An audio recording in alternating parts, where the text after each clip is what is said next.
ETF index mutual funds నేర్చుకుని stock మార్కెట్లో రాణించాలనుకుంటున్నారా? వెంటనే ఈ నెంబర్కి కాల్ చేయండి. హాయ్ హలో నమస్తే, welcome back to Suman TV. ప్రస్తుతం మనతో పాటు ఉన్నారు అడ్వకేట్ డాక్టర్ సాల్మన్ రాజు గారు. సార్తో మాట్లాడారు. నమస్తే సార్. నమస్తే సార్, H1B వీసాలానే మనకి ఇంకా చాలా వీసాస్ ఉన్నాయి. B1 B2 స్టూడెంట్ వీసా ఉంది, F1 వీసా ఉంది, ఇంకా EB5 వీసా, ఇంకా చాలానే ఉన్నాయి. దానికి సంబంధించి ట్రంప్ కూడా గోల్డ్ కార్డ్ వీసా కూడా ఒకటి తీసుకొచ్చారు ఇన్వెస్ట్మెంట్ పర్పస్. ఒక్కసారి మనం B1 B2 వీసా గురించి మాట్లాడుకుంటే, అంటే దాని నుంచి ఏమైనా మార్పులు జరిగాయా దాని గురించి? ఎస్ అండి, అంటే ఇప్పుడు ట్రంప్ గవర్నమెంట్ వచ్చిన తర్వాత B1 B2లో ఎక్కువ మార్పులు ఏమీ చేయలేదు. ఎందుకని చేయలేదంటే B1 B2 వచ్చేసి ఈ కేటగిరీ ఏంటి అంటే రెవెన్యూ తెస్తాయి కంట్రీకి. రెవెన్యూ ఆల్రెడీ వీటి వల్ల వస్తుంది కాబట్టి వీటిలో ఎక్కువ చేంజెస్ చేయలేదు. H1B వీసా, తర్వాత స్పౌస్ వీసా, డిపెండెంట్ వీసాస్, వీటిలో చాలా ఎక్కువ మార్పులు చేశారు. ఎందుకంటే దీంట్లో రెవెన్యూ పోతుంది, రెవెన్యూ తగ్గుతుంది కాబట్టి. B1 వచ్చేసి it's a business visa, B2 వచ్చి ఇట్స్ అ టూరిస్ట్ వీసా. ఇప్పుడు ఈ B1 B2కి అర్హులు ఎవరు? సపోజ్ మీ రిలేటివ్స్ ఎవరైనా ఉన్నారనుకోండి, అక్కడ మీరు విజిట్కి వెళ్ళాలనుకుంటున్నారు, లేదంటే కొన్ని సైట్స్ చూడాలనుకుంటున్నారు. సో మీరు ఈ B2 కేటగిరీలో మీరు టూరిస్ట్ వీసా అప్లై చేసుకొని మీరు అమెరికాకి వెళ్ళి అక్కడ మీరుండి ఈ వీసా పైనే you are allowed in to the United States of America.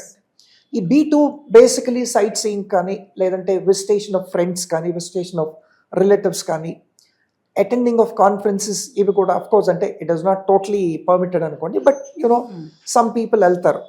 కొన్ని రిలీజియస్ కాన్ఫరెన్సెస్ ఉంటాయి, క్రిస్టియన్ కాన్ఫరెన్సెస్ ఉంటాయి. ఈ B2 తీసుకొని ఒక 3 days 4 days ఉండేసి ఈ కాన్ఫరెన్సెస్ ఇవన్నీ కూడా అటెండ్ చేస్తారు. B1 వచ్చి it's actually a tourist visa, sorry it's a business visa. ఈ బిజినెస్ ఏంటి అంటే యు ఆర్ గోయింగ్ దేర్.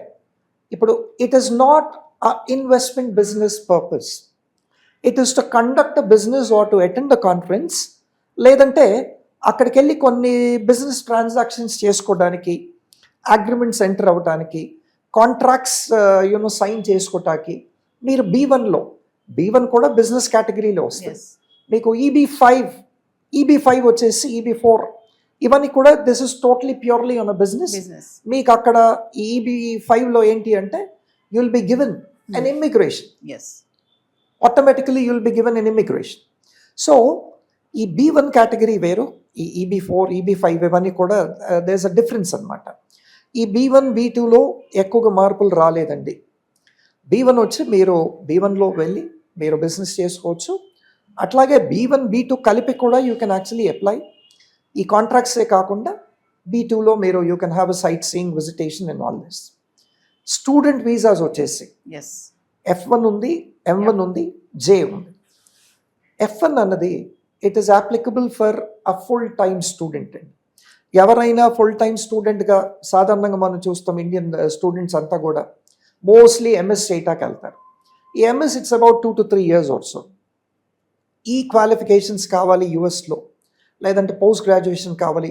చాలామంది అంటే USMLE అప్లై చేస్తారు. USMLE తర్వాత మీ పోస్ట్ గ్రాడ్యుయేషన్ ఇన్ మెడిసిన్ అక్కడ చేస్తారు.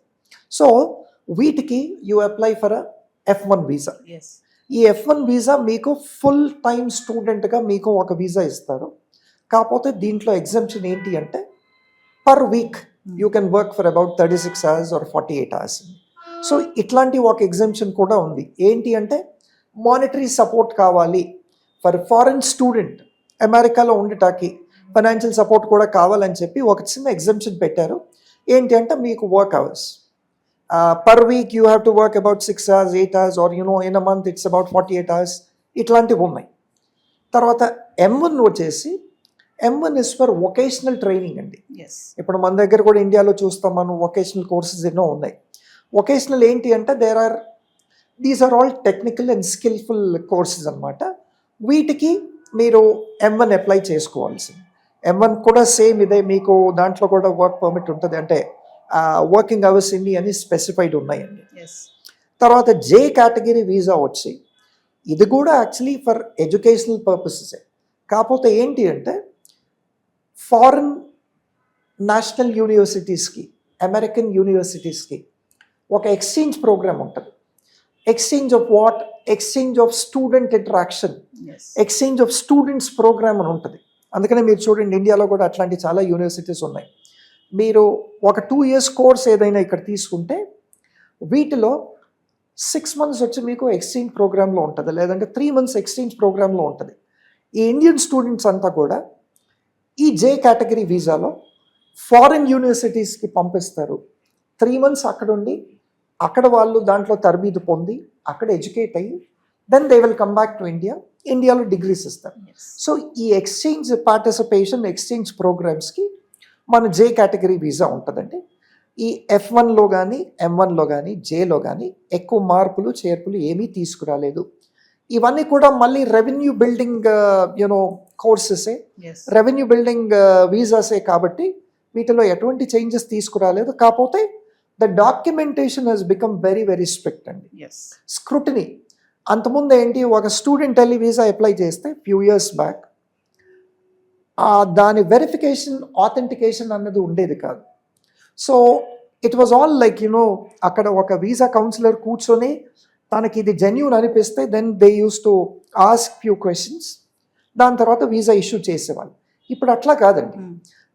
They formed an administration, they formed an mechanism అనమాట. ఎస్ ఏ సర్టిఫికెట్ అయినా కానీ వాళ్ళు దాంట్లో అప్లోడ్ చేస్తే they will get an approval all over the world.